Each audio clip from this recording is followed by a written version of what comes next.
Tom Pelissero from NFL Network's Good Morning Football with his checklist for what the Browns need in 2023 to have a successful season. Cleveland Browns, a fascinating team for me.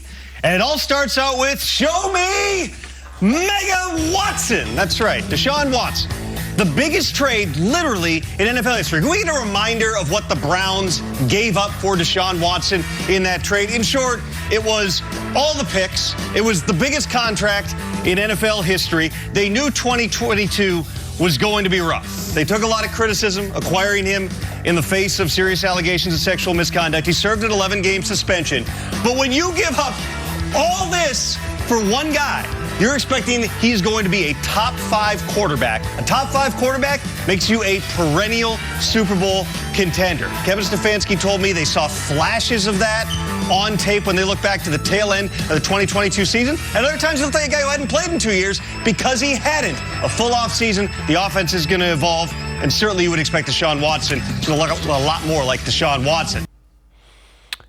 And Tim, one of the things we've said this week a lot, guys in the prime of their career that are franchise quarterbacks that have been to 3 Pro Bowls, like Deshaun Watson, don't become available. That's why when he was available, they gave up what they gave up.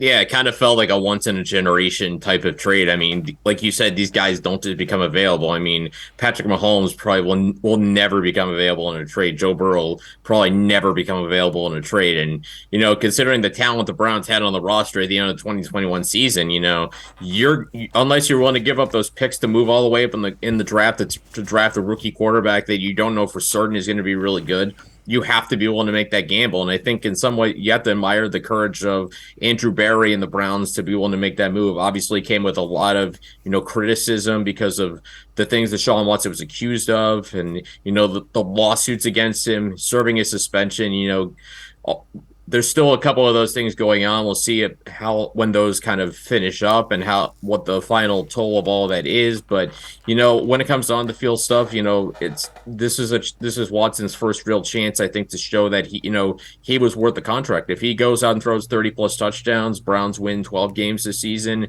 you know, they make the AFC Championship game, you know, even this year, if it makes the trade look a lot better. And if they get to 1 Super Bowl, let alone win it, I think it's a successful trade just in that regard.